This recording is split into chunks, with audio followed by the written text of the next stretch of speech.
राधे राधे दोस्तों, हमारे चैनल में आप सभी का स्वागत है। दोस्तों, नाग पंचमी के शुभ अवसर पर आज हम सुनेंगे कृष्ण भगवान और कालिया नाग मर्दन की कथा। चलिए दोस्तों, शुरू करते हैं।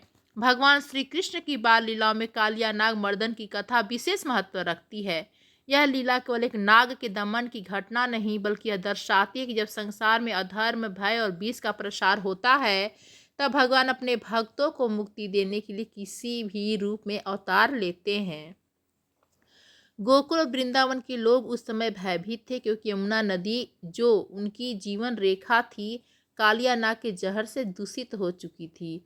बच्चे, पशु पक्षी, सारे ग्रामवासी उस नदी के जल को पी नहीं पाते थे। कोई भी उस नाग के प्रकोप के आगे टिक नहीं पाता था। परंतु नंद के लाल श्री कृष्ण ने बालक होते हुए भी यह साबित कर दिया कि उनके चरणों के नीचे हर विष का नाश निश्चित है। कथा के अनुसार वृंदावन में यमुना नदी के एक भाग में बहुत घना कंदम वन था। वही यमुना का जल शांत और गहरा था। इसी जल में कालिया नाग अपने परिवार समेत निवास करता था। पुराणों में कहा गया है कि कालिया नाग ने गरुड़ के भय से समुद्र छोड़ दिया था और यहाँ आकर रहने लगा था।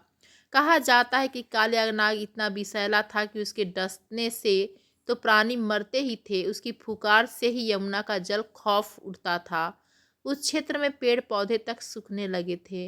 गोप गोपियाँ बहुत परेशान रहते थे, क्योंकि मवेशियों को पानी पिलाना असंभव हो गया था।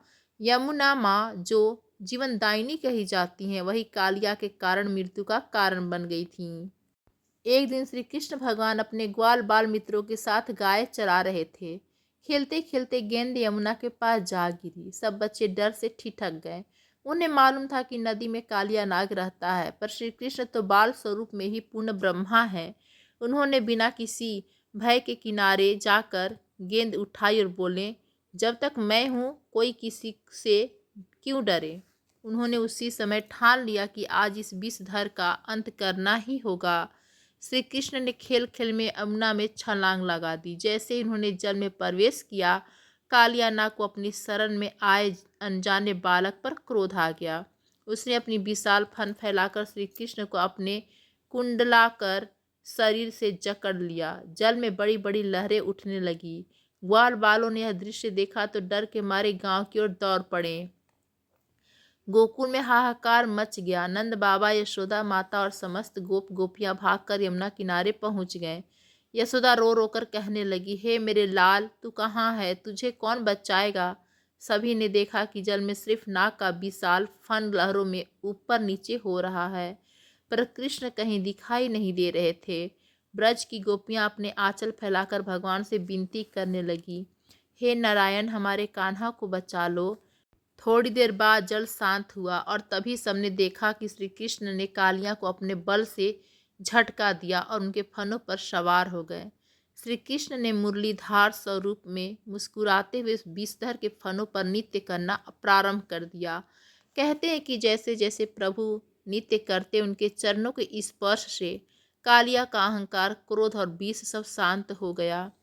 श्री कृष्ण ने अपने छोटे छोटे चरणों से उस महाविषधर को ऐसा दंड दिया कि उसकी सारी शक्ति छीन हो गई। अंत में थक हार कर कालिया ने भगवान को नमन किया और अपनी पत्नियों के साथ चरणों में गिर पड़ा। उसने कहा, प्रभु मुझे क्षमा करे, मैं अब कभी किसी को नष्ट नहीं दूंगा। श्री कृष्ण भगवान ने कालिया को आदेश दिया कि वह तुरंत यमुना छोड़कर समुद्र में लौट जाए।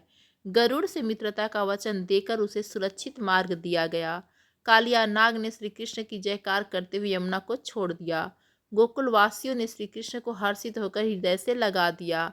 यमुना फिर से निर्मल और पवित्र हो गई। सबने देखा कि एक छोटे से बालक ने पूरे गांव को मृत्यु के भय से मुक्ति दिला दी।